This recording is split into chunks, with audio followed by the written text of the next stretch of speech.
क्या पढ़ रहे थे? फ्रिक्शन है ना। तो फ्रिक्शन में मैंने आपको बताया था कि एक्चुअली फ्रिक्शन क्या होता है, उसको मैंने कहीं ना कहीं एक स्पिरिचुअल और एक सोशल और एक इमोशनल उससे भी मैंने एस्पेक्ट से भी जोड़ने का प्रयास किया था। आज हमको लिखवाना है।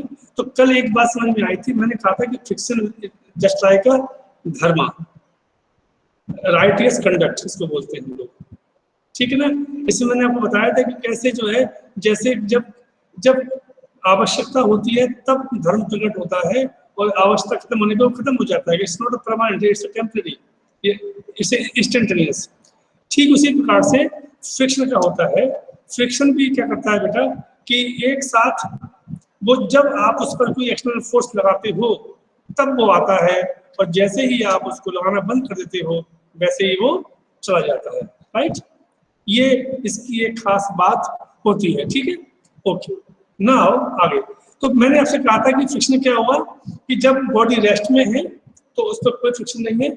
अब आपने जैसे ही बढ़ाया तो अभी बॉडी रेस्ट में है, अभी बॉडी रेस्ट में है, और खींचा, अभी भी बॉडी रेस्ट में, और खींचा, अभी भी बॉडी रेस्ट में, और खींचा, और खींचा, और खींचा, लेकिन अभी भी बॉडी रेस्ट में है, ठीक है। इसके बाद क्या होता है, इसके बाद फिर एक एक्सट्रीम पॉइंट आता है, बस उससे जरा सा भी आपने एक्स्ट्रा फोर्स लगा दिया तो बॉडी मूव करना चालू कर देती है। मेरी बात समझ में आ रही है आपको? क्या हुआ कि जैसे कि आजकल दिवाली का समय चलने आ गया है, तो घरों में पुताइयां होती है, पेंट हो रहा है, कलर हो रहे हैं, तो सामान यहाँ से वहां करते हैं। तो मतलब बड़ा सा बेड है और उसको खिसकाना है, ड्रम है, इसमें कुछ गेहूं भरे हुए हैं, तो मम्मी पापा सब लगे इसको धक्का मारते हैं कई बार। तो क्या होता है कि हाँ और लगाओ, और लगाओ, हाँ थोड़ा सा और, थोड़ा सा और, थोड़ा सा और। तो आपने महसूस किया होगा कि जैसे जैसे हम उसमें ताकत लगाते हैं वैसे वैसे ऐसे लगता है कि वो और भारी हो गया है। एक्चुअली में उसका फ्रिक्शन बढ़ रहा होता है, और बढ़ते बढ़ते वो मैक्सिमम पहुंच जाता है। इसके बाद क्या होता है, उससे जरा सा भी आपने और फोर्स लगा दिया तो बॉडी मूव कर जाती है। इसलिए फ्रिक्शन की 3 कैटेगरी होती है प्यारे बच्चों। It has 3 categories, not a type, it's a category. First, static, second, limiting, और third, kinetic. ध्यान सुनना बेटा, first static, second limiting, third kinetic. Static मतलब रेस्ट में है, मतलब जब हम किसी बॉडी पर फोर्स लगा रहे हो, we are applying the external force on the body and body remains in state position. In that condition, the frictional force between them is called static friction. यानी कि बॉडी को हम खींचने की, उसको मूव करवाने की कोशिश कर रहे हैं, बॉडी मूव नहीं हो रही है, तो उस वक्त जो फोर्स होता है उसे हम कहते हैं स्टैटिक फ्रिक्शन।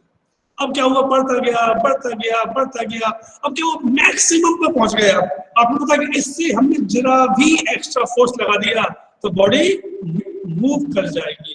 तो उस मैक्सिमम फ्रिक्शन फोर्स को हम बोलते हैं limiting friction. In simple word, you can say that limiting friction is the maximum value of static friction. Limiting friction is the maximum value of limiting static friction. Yeah, in other words, you can say that static friction may be increased to limiting friction. After that, when a body is slide over the second body, so in that condition, a force of friction is called kinetic friction. जब body उस पर slide कर रही है, move कर रही होती है, तब उसके बीच में जो फोर्स होता है उसे हम कहते हैं स्लाइडिंग, वो काइनेटिक फ्रिक्शन। यानी कि अब वो मोशन के समय जो फोर्स आ रहा है उसे हम कहते हैं काइनेटिक फ्रिक्शन। तो उसके 3 टाइप हो गए, 3 कैटेगरी हो गई एक्चुअली में, स्टैटिक, लिमिटिंग और देन आफ्टर डायनामिक या काइनेमेटिक। ओके, सो इन सब बातों को अपने को लिखना है। तो हेडिंग डालिएगा force of friction, force of friction, force of friction. ठीक, लिखिएगा friction is the property,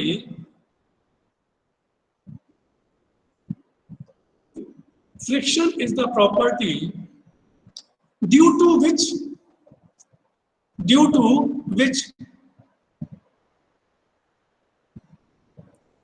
a force is set up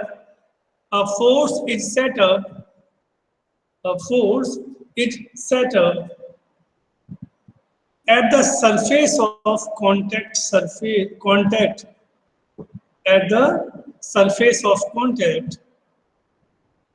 at the surface of contact sir एक और बार इसे रिपीट कर दीजिए। okay. Friction is the property due to which a force is set up at the surface of contact of two bodies preventing any relative motion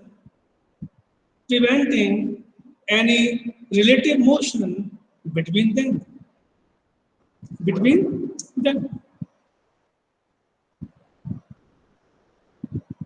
ठीक।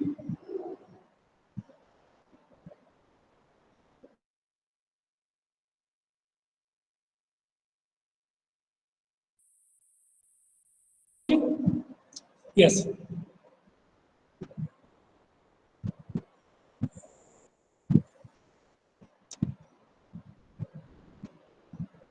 Friction can be divided into two parts.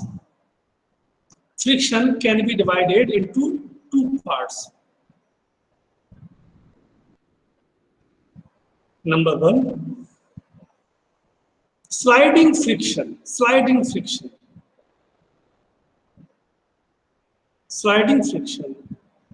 And number two, rolling friction.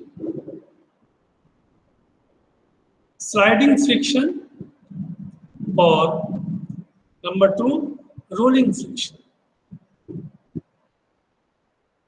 प्यारे बच्चों ध्यान देना, ये मान लो ये आपका हाथ है, तो ये इसे बोलते हैं स्लाइडिंग। क्या बोलेंगे इस बार हम लोग? ये स्लाइडिंग फ्रिक्शन, ये। और ये होता है रोलिंग फ्रिक्शन। आगे समझ में आपको? कोई मुझे बताएगा इन दोनों में क्या डिफरेंस है? इनमें एक बेसिक बताओ डिफरेंस क्या है स्लाइडिंग में और नंबर टू रोलिंग में। सर स्लाइडिंग फ्रिक्शन में सेम सरफेस कांटेक्ट में रहता है, रोलिंग फ्रिक्शन में वो एक सरफेस रोल होता रहता है। क्या बात है बेटा रानी, वेरी गुड, वेरी नाइस। ये बिटिया ने बिल्कुल सही कहा है कि ध्यान देना बच्चा कि स्लाइडिंग में क्या होता है, एक सरफेस तो फिक्स रहता है लेकिन दूसरा एक मूव होता रहता है। अब मान लो यहाँ पर ये चूंकि मूव कर रहा है तो ये फिक्स है और ये बदल रहा है ना, यहाँ। रोलिंग फ्रिक्शन में क्या होता है, दोनों ही बदल जाते हैं, ठीक है ना। चूंकि इसमें दोनों ही बदलती, हम आगे पढ़ेंगे कि रोलिंग फ्रिक्शन कम होता है, स्लाइडिंग फ्रिक्शन ज्यादा होता है। यानी कि यदि कोई बॉडी किसी दूसरी बॉडी पर स्लाइड करती है या रोल करती है, उस वक्त जो हमारा फ्रिक्शन होता है उसे हम कहते हैं स्लाइडिंग फ्रिक्शन या नंबर टू रोलिंग फ्रिक्शन। अब देखिए लाइन चेंज कर दूं, sliding friction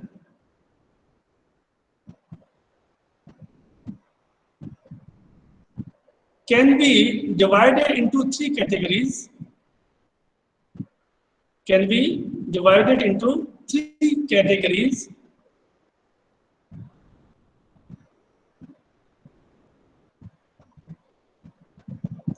Number one, static friction.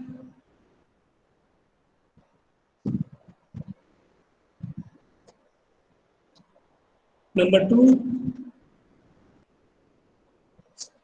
limiting friction. And number three, kinetic friction. Static friction, limiting friction, and number 3 kinetic friction. अब तीनों को लिखिए एक एक करके। फर्स्ट है स्टैटिक फ्रिक्शन। फर्स्ट लिखिए static friction. It is that opposing force, it is that opposing force which comes into play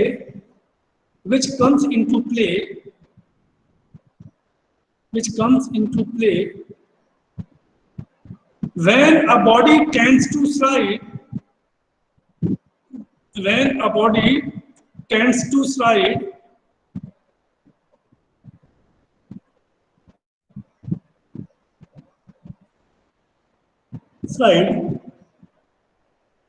over the surface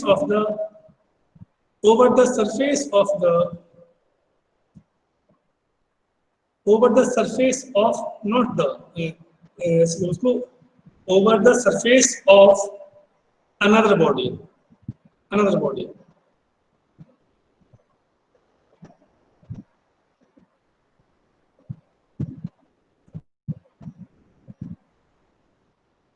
मैंने आपको क्या लिखवा दिया?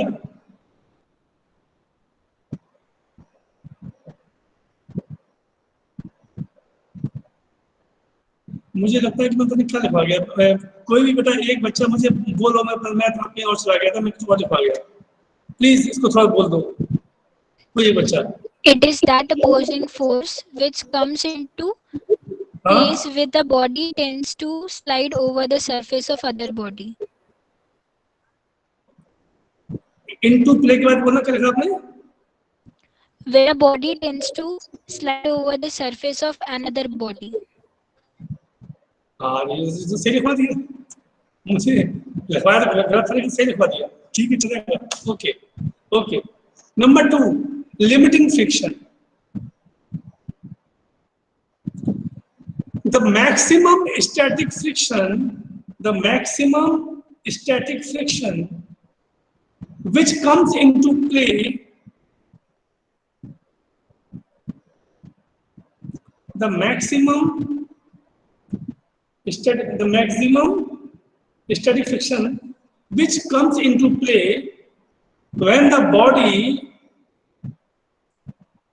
is just on the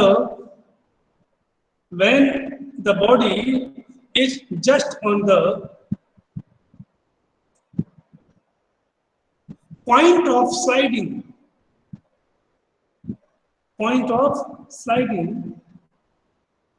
is called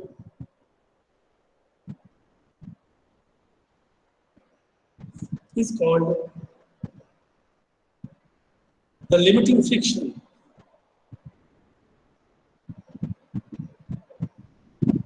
Third or last, it is that opposing force, kindly की बात कर रहे हैं हम लोग, it is that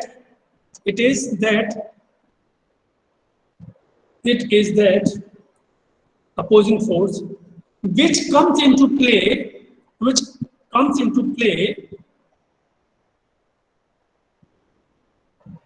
when a body is actually sliding over the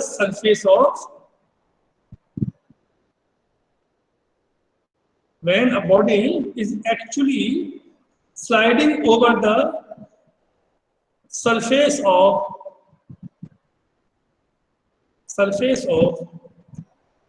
another body.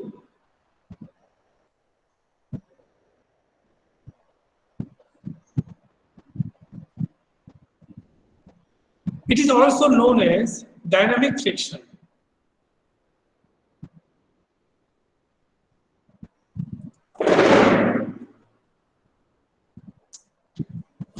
यहाँ ध्यान दो बेटा, यदि मैं यहाँ पर एक ग्राफ प्लॉट करूँ,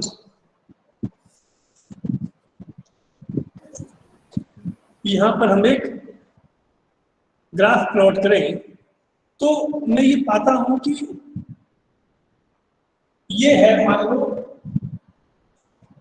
एक्सटर्नल फोर्स F और ये है फ्रिक्शन फोर्स। तो प्यारे बच्चों ध्यान देना, यहाँ क्या हो जाएगा, यहाँ जो ग्राफ बनेगा ये कुछ ऐसा बनता है, ध्यान देना। ये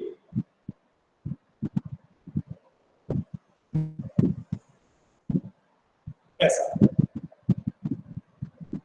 क्या हो रहा है इसमें कि जैसे एक्सटर्नल चार्ज लिख देना, एक्सटर्नल फोर्स और ये फ्रिक्शनल फोर्स।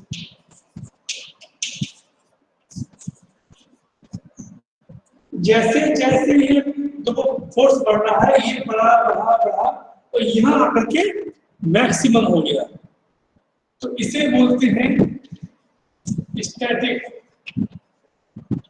और ये होता है लिमिटिंग,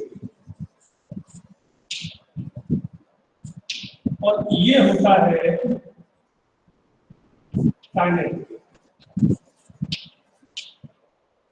प्यारे बच्चों आप समझ सकते हैं, तो सबसे ज्यादा क्या होता है लिमिटिंग, और जब कोई चीज स्लाइड करने लगती है तो फिर कुछ कम हो जाता है। प्यारे बच्चों ध्यान से सोच के मुझे बताना कि मान लो आप अपने घर में कोई हैवी चीज को स्लाइड कर रहे हैं, तो जब उसको स्लाइड करते हैं वो मूव नहीं करती तब बहुत ताकत लगती है, लेकिन एक बार यदि वो मूव कर जाए तो आपने महसूस किया होगा फिर कुछ कम ताकत लगती है, राइट और रॉन्ग? Right sir.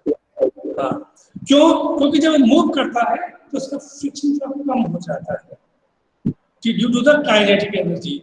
इसकी वजह से क्या होता है, तो ये स्टैटिक रीजन है, ध्यान रखना यहाँ से लेकर यहाँ तक वो स्थिति होगी जिसमें बॉडी मैक्सिमम फोर्स लगाएगी मगर मूव नहीं करेगी, लेकिन जैसे ही वो उससे आगे बढ़ा तो फिर वो मूव कर जाएगी और कुछ कम हो जाता है, उसे हम कहते हैं काइनेटिक फ्रिक्शन या dynamic. So please note down, so इसको note down this graph, okay बना लीजिए।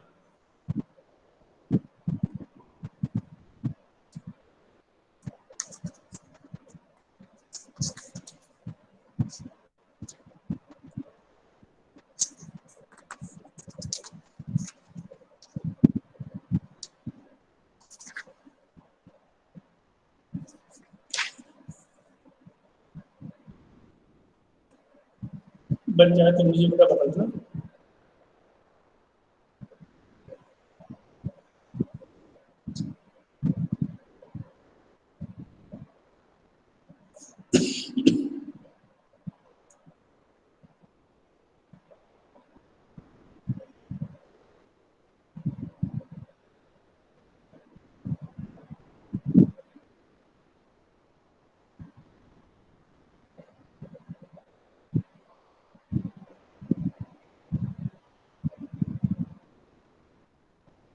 हो गया बता?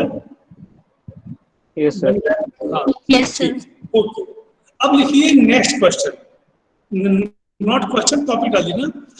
अब आज हम लोग पढ़ने वाले हैं laws of friction.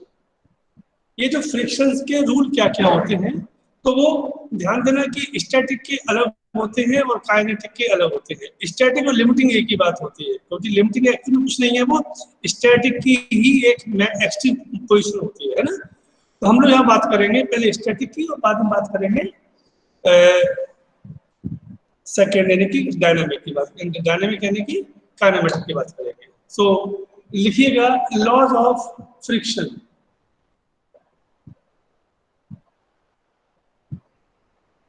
Laws of friction A B दो कर देना, पहले ए पे हम बात करते हैं। पहले है स्टैटिक फ्रिक्शन। 4 रूल है, 4 उसके भी हैं, उसमें से क्या है कि 4 में से 3 दोनों कॉमन है, एक ही चेंज होगा, मैं हाली बात बता दूंगा। तो पहले हम बात करते हैं स्टैटिक की, ठीक है। इसमें एक एक नियम को मैं बताऊंगा, ये भी ठीक वैसे ही है जैसे कि न्यूटन के first second and third law थे। हालांकि ये लॉ भी न्यूटन ने ही दिए थे, ध्यान देना, लेकिन साथ में कुछ और लोग और भी थे, हालांकि इनको उतनी पॉपुलैरिटी नहीं मिल पाई जितनी कि Newton first second third law को मिली है, ठीक है ना। तो पहला लॉ है, बिल्कुल कॉमन नियम पहला, वो ये कहता है कि फोर्स ऑफ फ्रिक्शन जो होता है it is opposing force and it is always act opposite to the motion. इसमें खास बात क्या होती है कि जब दो बॉडी के बीच में रिलेटिव मोशन होता है तब ये पैदा होता है, और हमेशा हमेशा और हमेशा always and always and always it is opposes the motion of the body. यानी कि मोशन मतलब एक्सटर्नल फोर्स, क्योंकि बॉडी कहाँ जाएगी जहां पर एक्सटर्नल फोर्स लगेगा, तो ये हमेशा उस मोशन को या हमेशा उस एक्सटर्नल फोर्स को अपोज करता है। ये इसका पहला नियम होता है। जैसे वहां था ना कि वो कि यदि कोई बॉडी रेस्ट में है तो रेस्ट में रहेगी, और वो मोशन में है तो मोशन में रहेगी, जब तक कि कोई बाहर से कोई फोर्स ना लगाया जाए। ठीक उसी प्रकार से है। तो लिखिए number 1, the force of friction, the force of friction always, the force of friction always acts in a direction, in a direction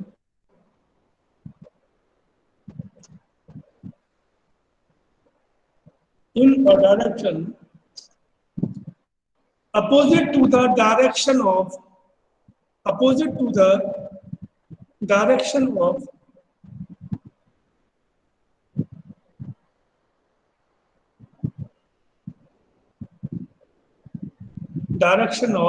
relative motion।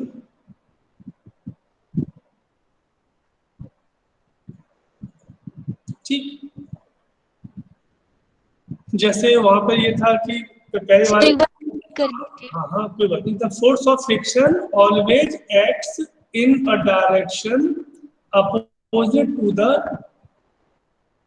To the direction of relative motion.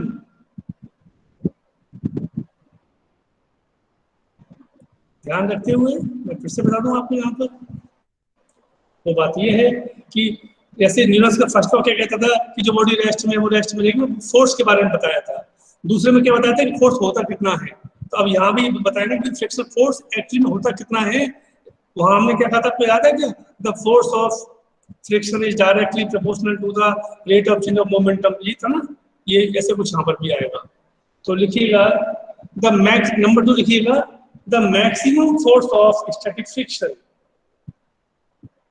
the maximum force of static friction, the maximum force of static friction क्या मतलब उसका? Limiting friction. Yes, very nice, very good, very good. So that is limiting friction, that is limiting friction is directly proportional to the normal reaction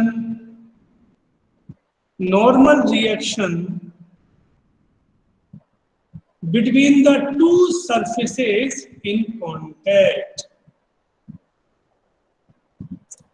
between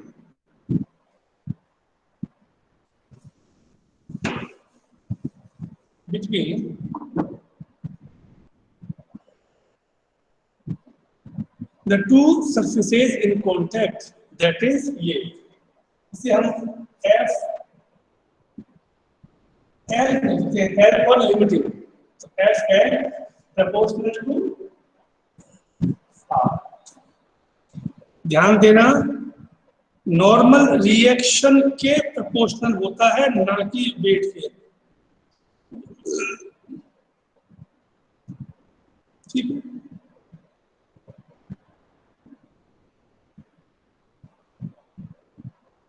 ठीक है।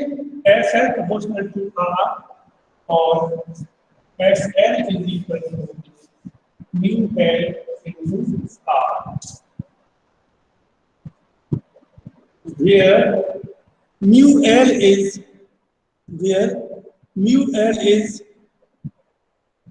a constant of proportionality, where mu L is a constant of proportionality,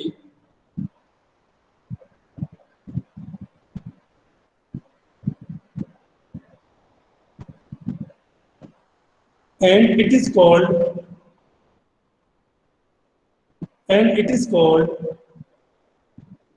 coefficient of static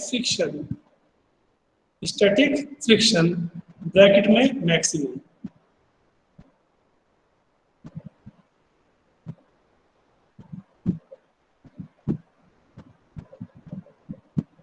ठीक है, very important thing. अच्छा, यहाँ मुझे कुछ बताएगा कि इसकी यूनिट कितनी होगी स्टैटिक फ्रिक्शन की?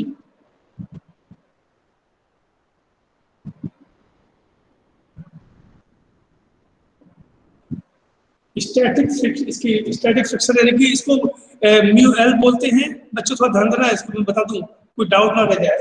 इसे म्यू एल भी बोलते हैं, इसे म्यू एस भी बोलते हैं, और इसे म्यू एम एस भी बोलते हैं। Mu l limiting, mu s static, m s मतलब मैक्सिमम स्टैटिक। एक ही बात है, वो तीनों का एक ही मतलब होता है। हाँ, इसकी यूनिट क्या होगी?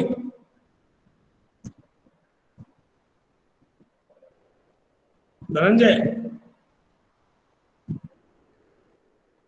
Sir newton. No. Mohit? Sir नहीं पता। Nishu? Ishant? Sir newton metre. हाँ, कैसे मेरी किसी बेइज्जती करवाते हो तुम बैठे बैठे। ये है यूनिटलेस। ये क्या है?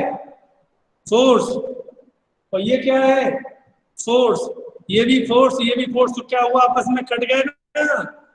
इट इज अ यूनिटलेस और एज वेल एज डायमेंशनलेस। तो लिखो नीचे, कोफिशिएंट ऑफ स्टैटिक फ्रिक्शन, लिख दो, coefficient of static friction is dimensionless as well as unitless.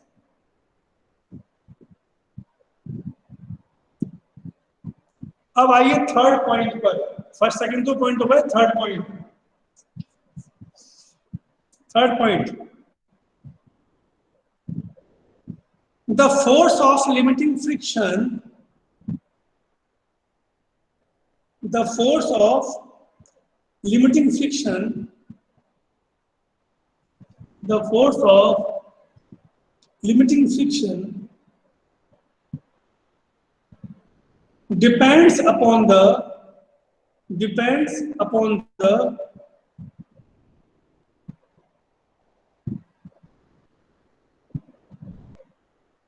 depends upon the nature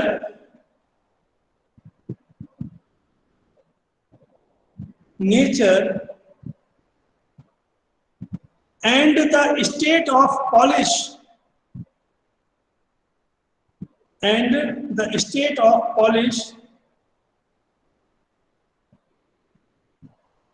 of the two surfaces in contact.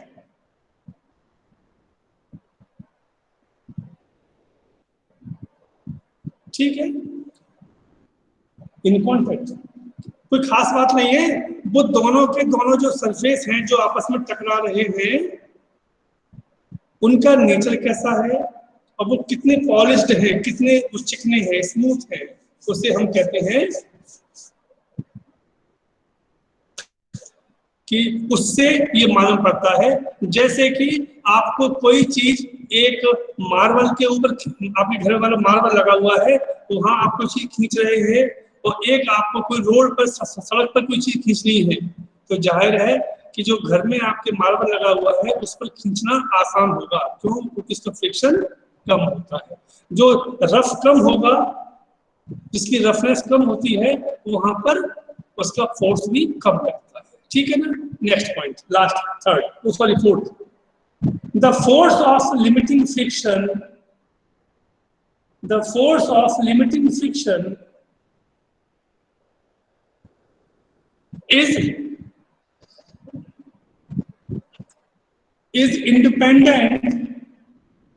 independent of the force of limiting friction is independent of the extent of the areas, is independent of the extent of the areas of the surfaces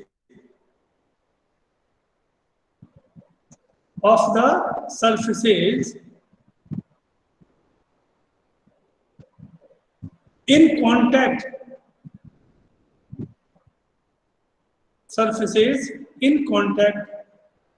so long as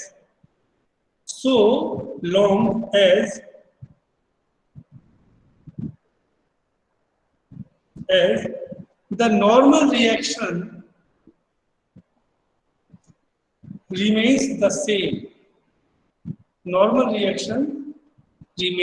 same. प्यारे बच्चों, यहाँ पर ध्यान देना, इसका meaning क्या होता है? इसका मीनिंग ये है बच्चों कि यदि उसका नॉर्मल रिएक्शन सेम है तो फिर उस सरफेस का एरिया कम हो या ज्यादा हो उससे कोई फर्क नहीं पड़ता। यानी कि यदि दो बॉडी हैं, एक का एरिया कम है, एक का एरिया ज्यादा है, लेकिन दोनों का नॉर्मल रिएक्शन सेम है, तो उन दोनों बॉडी पर फोर्स ऑफ फ्रिक्शन सेम लगेगा, ये मतलब है। ठीक है ना? ये नहीं कि उसका एरिया बढ़ा देंगे तो उसका वो फ्रिक्शन बढ़ जाएगा, नो। हाँ, यदि उसका साथ में उसका नॉर्मल रिएक्शन भी बढ़ गया तो फिर बढ़ जाएगा। लेकिन यदि दो बॉडी आपके पास हैं, they have same normal reaction but different area, so they have same force of friction, इसे हम कहते हैं। ठीक है जी। अब एक और लिख लीजिए जल्दी से। अब ये बड़ा चारा हो गया। अब यहाँ पर जो नंबर 2 लिखिए, काइनेटिक फ्रिक्शन।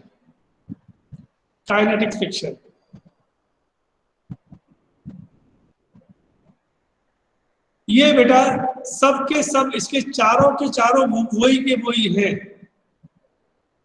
बस अंतर एक पे आता है। कौन से पर? वो आपको मैं बता दूं, वो ये होता है,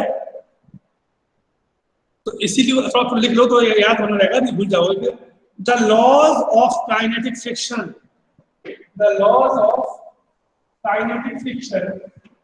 are exactly the same as those for static friction. ठीक है? Accordingly, the force of kinetic friction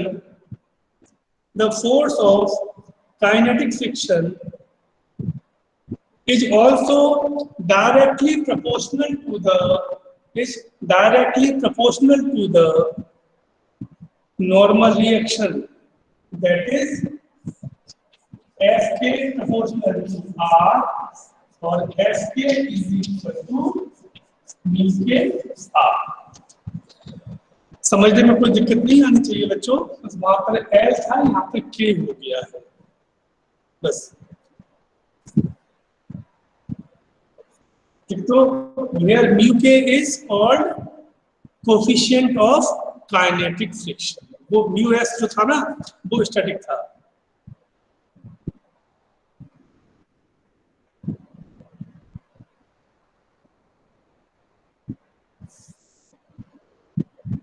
And always remember, ये अलग से लिखा हूं आप लोगों के लिए याद रखने के लिए। and always remember, इसमें नहीं अलग से है वो,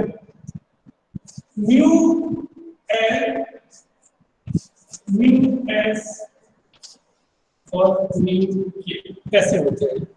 सबसे अधिक लिमिटिंग, फिर स्टैटिक, और सबसे कम कौन सा होता है? mu k।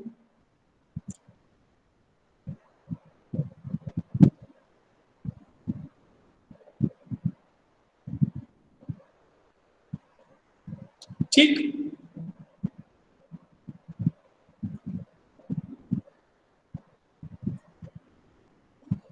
हाँ जी।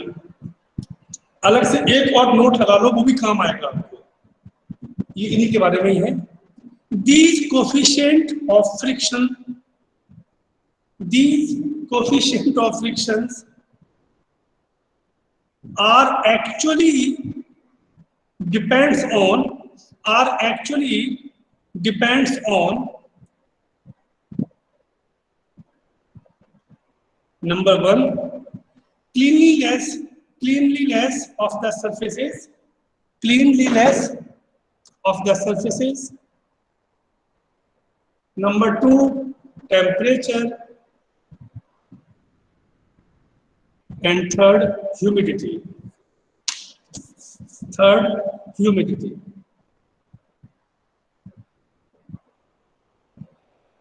वो कितना साफ है, उसकी क्लीननेस कितना है, वो दूसरा ह्यूमिड है कि नहीं, और टेम्परेचर, इन पर डिपेंड करता है।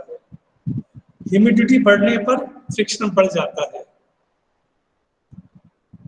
कभी ध्यान देना कि यदि कभी हमारे किसी चीज में जब मॉइस्चर आ जाता है तो आप देखना कि वो फ्रिक्शन का फोर्स बढ़ जाता है। ठीक है बच्चों, तो ये था आपका फ्रिक्शन फोर्स जुड़ा हुआ।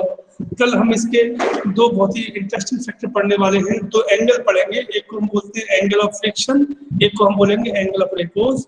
फिर उनके बीच में एक संबंध भी स्थापित करेंगे, ये कल देखा जाएगा। Okay, thank you very much बेटा, thank you and Sai Ram.